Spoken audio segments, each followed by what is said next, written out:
What's up, everybody? Dustin Gould again with Emerald Landscapes, doing another process vid on a awesome project that we did in Mandeville, Louisiana. So this project took about 50% longer than I expected to. There, as you're going to see, was a lot of intricacies to it. We poured some concrete edging. We did a lot of landscape. It came out absolutely fantastic. However, sometimes it just takes longer than you expected. So this video will take you kind of through the steps, what we did. I can explain a little bit. As always, if you love the content, please like, please subscribe, please share, because we want to provide some more. This was a fun project. As I mentioned, this was a big one. We redid 3 garden beds here, reshaped them. There's some brick edging that was along the driveway, basically everywhere, that over the past dozen or so years has really deteriorated. Randy here is doing a little tear down on that front garden bed. There were bricks and pavers absolutely everywhere. I don't even know how many we pulled up. So Randy is out here getting everything up. The homeowner did want to keep them, smart by them. There was a ton that we stacked up in the back. We are moving this curb closer to the house here, which is why Randy's pulling up all of these pavers.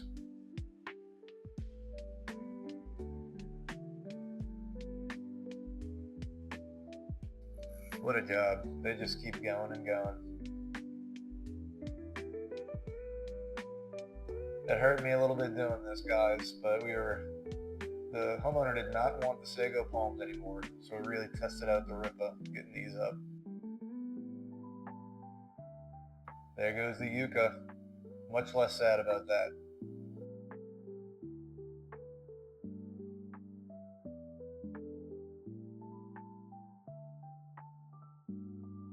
To dig for the curbing, I actually got to use a trenching attachment for the first time on the ripa.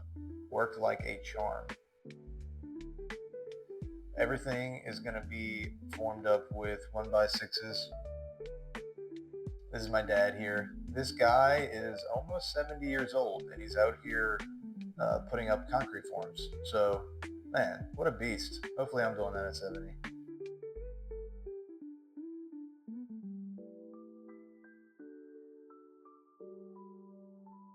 We've got a string line run just to make sure when our boards do go up, everything's nice and straight, or at least as straight as you can possibly make it. How about that precision? There they go. Form boards are up, just like that. Shout out to Parish Concrete here. They were our concrete supplier for this job. We went way overboard on the mix. This is a 3000 PSI mix with fiber reinforcement. Absolutely, completely, utterly unnecessary to especially to do the fiber reinforcement. But you know what? We just go the extra mile. That's what we do. As you can sort of see, there's rebar inside the form. This was about 250 feet of curbing.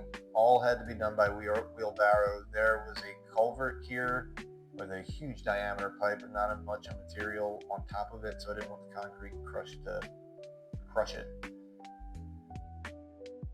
This was challenging here. This circle curb, we used bend to board to get the shape.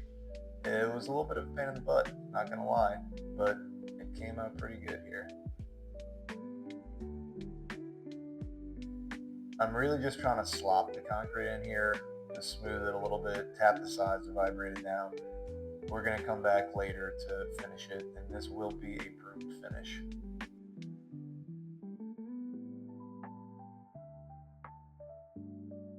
Here it is, folks. Now, this is not the finished concrete. As I mentioned, we did go back and finish it, but this is everything inside of the forms. Here's our end caps.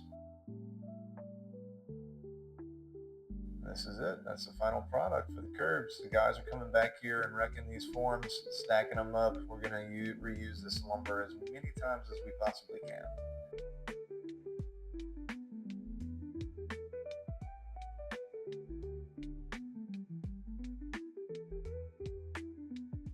I had expected this job to be finished. We started on a Monday. I expected to be finished by a Friday. Here we are on Monday, and we are just starting to plant stuff. This is the garden bed right in front of the house. Big Randy here, putting in some camellias. We went with a combination of a few different things. This home is in a woodsy area, so we kind of wanted to go with a woodsy feel, but also add some color.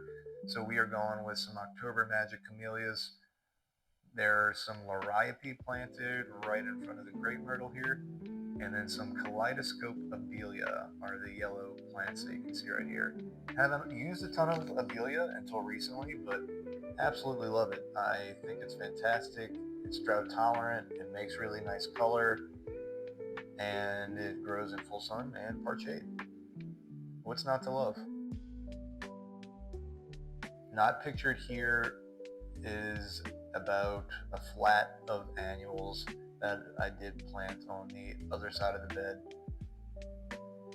Just add a little bit more color. The homeowner wanted plumbago, but I just couldn't find it. Add the sub. Look at these holes. Shout out Randy. These holes are fantastic. Good size. Pop that abelia right in there.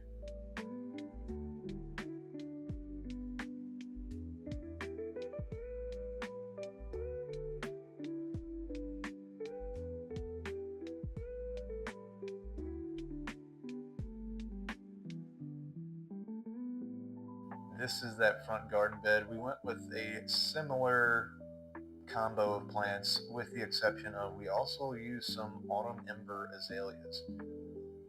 We did a drip edge here. If we can, we are going to do a drip edge everywhere, especially this house because there are no gutters and we want to try to prevent as much dirt as possible from splashing up onto the home. Big Brandon here finishing up this bed. Man, those are some good looking abelias. Here comes the limestone. We in total put down about 12 yards of limestone to finish this driveway. And here's the final product, privacy hedge. There she is. Front garden, right by the street. Dang, that's nice. In front of the house. Wow. Love it. In caps. Let us know what y'all think. As always, have a blessed day, and I hope you live with the unexplainable peace that only the Creator can provide.